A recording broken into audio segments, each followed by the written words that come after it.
Daily taste the daily. ఆనం ప్రస్తుతం telephone లైన్లో సిద్ధంగా ఉన్నారు. నమస్తే ఆనం గారు. నమస్తే అమ్మా. ఆనం గారు, నిజంగా దురదృష్టకర ఘటన. ఇప్పుడే అందిన వార్త 10 మంది ఘటనలో మరణించారు. 10 మంది కూడా మహిళలు, పిల్లలే ఎక్కువ మంది ఉన్నారు. సో ఆనం గారు, ప్రస్తుతం అక్కడ ఎలాంటి సహాయక చర్యలు కొనసాగుతున్నాయి? ఇది అనుకోని దుర్ఘటన.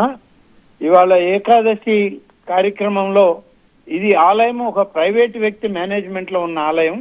కనీసం 2-3 వేల మంది జనాభా ఉండే ఆలయానికి దాదాపుగా 25,000 మంది ఒకేసారి భక్తులు అక్కడికి రావడం, సరైన ఏర్పాట్లు వాళ్ళు చేయలేకపోవడం, క్యూ లైన్లన్నీ కూడా అక్కడ కట్టినటువంటి బ్యారికేడ్లన్నీ విరిగిపోవడంతో ఒకరి మీద ఒకరు పడి తొక్కిసలాటలో 10 మంది చనిపోయారనేటువంటి సమాచారం జిల్లా కలెక్టర్ గారు మాకు అందించడం జరిగింది. ఇప్పటికే అక్కడ రాష్ట్ర మంత్రి గారైన అచ్చెన్నాయుడు గారు, స్థానిక శాసనసభ్యురాలు శిరీష్ గారు అక్కడే ఉన్నారు. సమాచారం అంతా తీసుకుంటూ అక్కడ పర్యవేక్షిస్తున్నారు. జిల్లా కలెక్టర్ గారు కూడా కొద్దిసేపట్లో అక్కడికి చేరుకుంటారు. దేవాదాయ శాఖ అధికారులందరినీ కూడా అక్కడికి వెంటనే వెళ్ళి ఏం జరిగింది, ఎలా జరిగింది అనే విషయాలన్నింటినీ కూడా సేకరించి మంత్రి గారి ఆదేశాలని పాటించాలని వాడికి చెప్పడం జరిగింది. ఈ బాధాకరమైన సంఘటనలో చనిపోయినటువంటి వారి కుటుంబ సభ్యులందరికీ రాష్ట్ర ప్రభుత్వం తరఫున, మా తరఫున ప్రగాఢ సానుభూతిని తెలియజేస్తున్నాం. అలాగే గాయపడిన వారిని అందరినీ కూడా హాస్పిటళ్లకు పంపించి వాళ్ళకి మంచి మెరుగైన సౌకర్యం, వైద్యం ఇప్పించాలని కూడా ఏర్పాటు చేయడం జరిగింది ఇప్పటికే.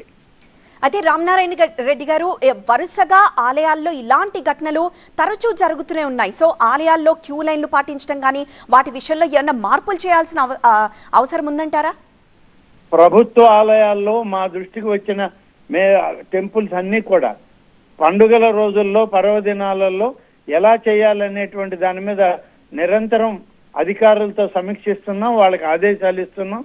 దీనికి రాష్ట్ర ప్రభుత్వంలో రెవెన్యూ మంత్రి గారు, హోంమంత్రి గారు, వారితోటి దేవాదాయ శాఖ మంత్రిగా నేను కూడా కలిసి అన్ని ఆలయాలను కూడా ఇప్పటికే చాలా సార్లు రివ్యూ చేశాం. ఆలయాలకి కావాల్సినటువంటి భద్రతా ఏర్పాట్లు ఏ విధంగా ఉండాలి, పండుగ రోజుల్లో ఏ విధంగా భక్తులు వచ్చినప్పుడు మనం మెలగాలి, ఇవ్వాలి, వస్తువులు ఇవ్వాలని కూడా వాళ్ళకి అనేక సూచనలు చేశాం. ఇలా చేస్తూ అన్ని చేస్తూ వచ్చాం. కాబట్టి మొన్న జరిగినటువంటి నవరాత్రి ఉత్సవాలు, దుర్గమ్మవారి విజయవాడలో కానీ, బ్రహ్మోత్సవాలు తిరుపతిలో జరిగిన ఉత్సవాల్లో ఎలాంటి ఇబ్బంది లేకుండా భక్తులకి అన్ని సౌకర్యాలతో మెరుగైన సేవలు ఇవ్వడం జరిగింది. భక్తులు కూడా చాలా ఆనందంగా వచ్చి దేవుని సేవ చేసుకోవడం జరిగింది.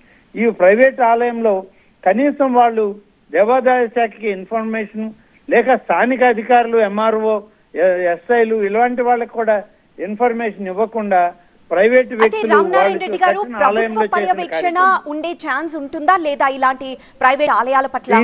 దీనిలో మా దృష్టికి రానప్పుడు ప్రైవేట్ పర్యవేక్షణలో ఆలయాలు ఉన్నప్పుడు ఆ ఆలయాల మీద ప్రభుత్వ పర్యవేక్షణ రాదండి.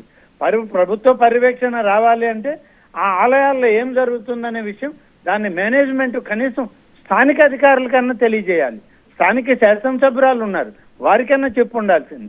ఎవరికీ తెలియకుండా జరిగినటువంటి పరిస్థితుల్లో ఈ దుర్ఘటన జరిగింది. Right, thank you Ramanarayana Reddy గారు. ఏదేమైనా